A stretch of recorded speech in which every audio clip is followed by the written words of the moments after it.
Thanks for staying with us. I'm Bill O'Reilly. In the Impact segment tonight, Republican Senator Orrin Hatch of Utah has made quite an impact with his opinion that the government should destroy your computer if you illegally download copyrighted, I should say, music from the net, and also entertainment.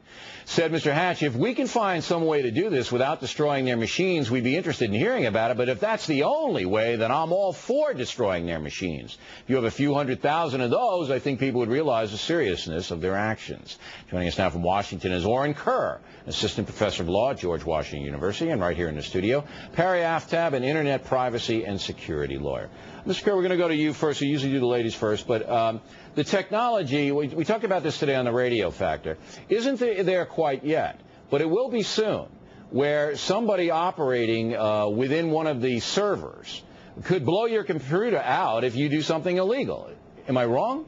Well, what we're talking about here is really not so much blowing up computers as we are deleting files. I don't think anyone believes that, for example, there should be a means of actually blowing up computers, physically making them explode. We're really talking about blocking files, deleting files, and damaging files. No, I think you read Senator Hatch's comments wrong then. Senator Hatch wants people punished who download intellectual property illegally. And also, we might add, that there are a whole batch of crimes being committed on the Internet these days, from buying illegal drugs to trafficking in child pornography. So Hatch backed off a little bit today, but he wants to punish people, Professor.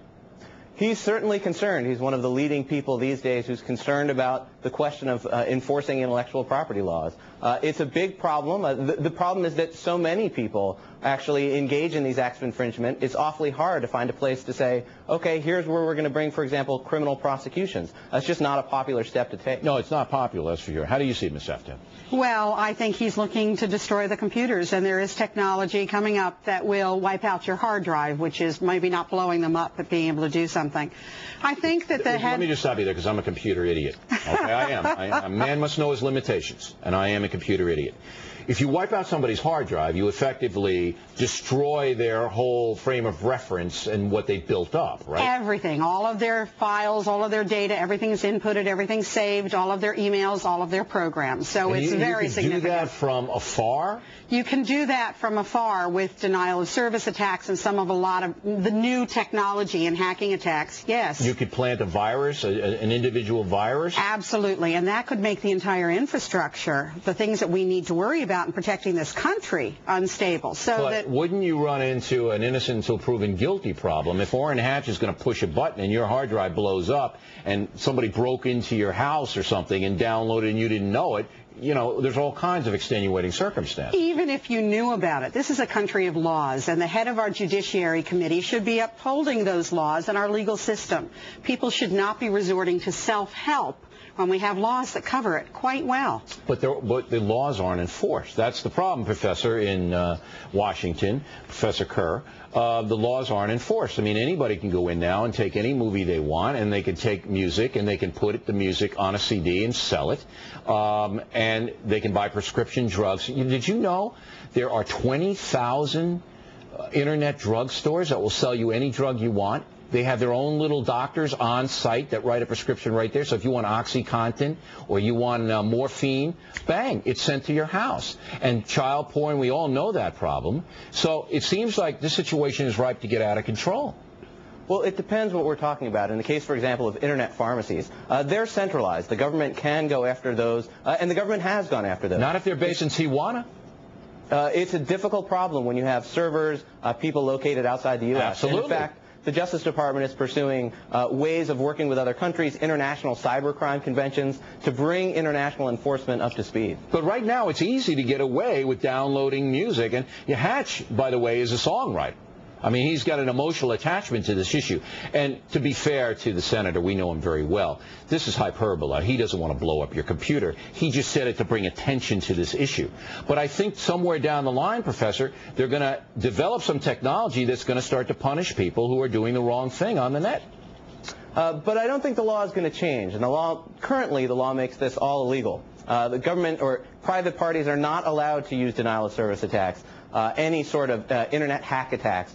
They're not allowed to do it. The computer hacking statute blocks that, and I just don't think that's going to change anytime soon or even on into the future. All right. Now, Councilor Aftab, does that mean it's just going to be anarchy on the net and you can take any music you want and any movie you want and nobody's going to do anything about it? Absolutely not. And you can go to court and you can bring John Doe lawsuits and find out who's behind the downloading illegal downloads and do something with If I want to get the Turtles' greatest hits, and that's where I am, the Turtles, love it, all right, and I download it onto a CD, nobody's going to bring a class action lawsuit against me, and the poor Turtles, who only had 3 hits and are living under a bridge someplace, don't get the money. Well, actually, there are lots of lawsuits brought against everybody who's doing this, and the recording industry has brought a lot of different actions in this. They're not going to know I do this. They are going to know it's yours because they have an IP address of anybody who's downloading music illegally. All right, tell me about that now.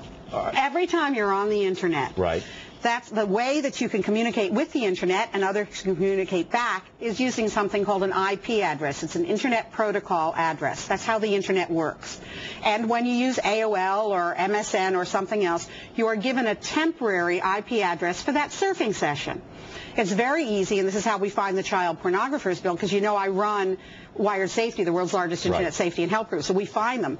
What you do is you go out to the ISP with a subpoena and you say, this IP address used at 8 o'clock Eastern Standard Time was doing something illegal. We need to find out who's behind that IP address. And the judge gives you the authority to do it? The judge will absolutely give you the authority So everybody who downloads movies or music illegally, somebody knows they're doing it. Absolutely. And they can find out who's doing it. They may not be able to tell it's your 14-year-old or you. It's your computer. But they know where it's going. But with 100 million people, Professor Kerr, using the Internet, you can't possibly police that many people, correct?